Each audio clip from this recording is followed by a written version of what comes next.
Do you have back pain, sciatica, or a herniated disc, but really don't want to give up working out? Need some guidance on what exercises you can keep on doing safely and which ones to give up? If so, then you're in the right place. Hi, I'm Dr. Charlie Oliver. I'm a chiropractor and physical therapist practicing in San Antonio, Texas. Welcome back to our channel where we combine the best from both professions into practical tips and expert advice on managing back pain and improving your overall wellness. Today, we're tackling a crucial topic for anyone dealing with a herniated disc, which exercises you should avoid to prevent worsening your condition and basically making a bad problem worse. Now, before we dive into this list, I want you to keep something in mind. I'm just a messenger. For some reason, this topic is emotionally charged. What I mean by that is some people will fight me tooth and nail over specific exercises. So when I'm giving you my advice, it's based on years and years of experience, hearing people and hearing how they got hurt in the first place. Could be recently, could be back in high school. It's also based on solid evidence and the laws of anatomy and biomechanics. So lastly, keep this in mind. I'm giving this advice so that you don't have to come see me or another chiropractor. So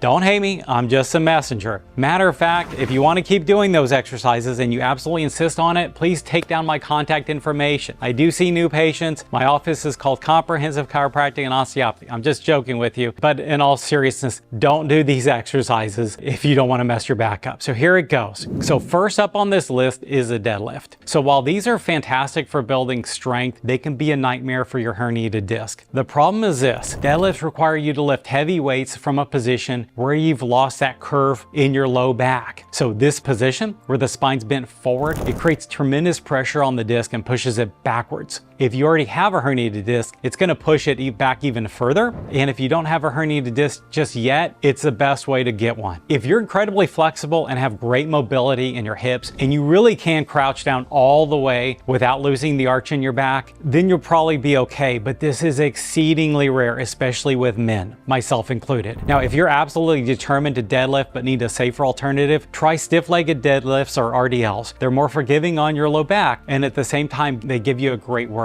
The difference with these is you lock your back in place and you keep that arch. That's the key. Tighten the muscles and stick your butt out. So then when you bend forward, don't go all the way down. You go until you feel a stretch in your hamstrings and you stop right there. If you can keep your low back from losing that arch, then you'll be fine. Next up on the list is a power clean. It's a great explosive move, but just like the deadlift, it requires you to grab that weight from the very bottom down at the floor. And then it requires a lot of strength, a lot of speed, a lot of power, and that can put extra stress and strain on the low back. So again, just like with the deadlift, trying to lift the weight off the floor, that's where people get themselves hurt. If you want a safer alternative, try a hang clean. So at least with a hang clean, you're not going down all the way and you're still getting the upper half of that motion. And so you are getting a similar exercises without as much risk. The third exercise in this list is a snatch. So this is another exercise that you might just want to keep out of your routine if you have a herniated disc. Just like the power clean, just like the deadlift, it requires a lot of force. And again, you're having to pick that weight up off the floor. And I'll tell you, aside from low back issues, that repetitive holding on with the snatch going up and down like this is also a great way to damage your rotator cuff. But again, that's a story for another video. So with all of these though, you've really got to keep that arch in your back. I was going to say too, matter of fact, I'm not even opposed to people performing squats. A lot of chiropractors and therapists are against them. I really don't have a problem with the squat unless you're using a ton of weight and if you're dropping down too low. A lot of people get in trouble because they're trying to drop the hips down to the same height as the knees. And actually when you do that, unless you have great flexibility, you lose that arch. And some younger people that come in the office or I see at the gym, they call it a butt wink, which means you've gone down too far and instead of keeping the arch in the spine, you've lost it. And again, that's where you get that herniated disc. The other thing that I've seen that just makes me cringe is having seen people squatting and then they stop and they actually rest their butt down on a bench and they come up. I implore you, that is terrible. It is just, oh my gosh, it makes my skin crawl because mechanically that places so much pressure on your disc. So unless you are making a living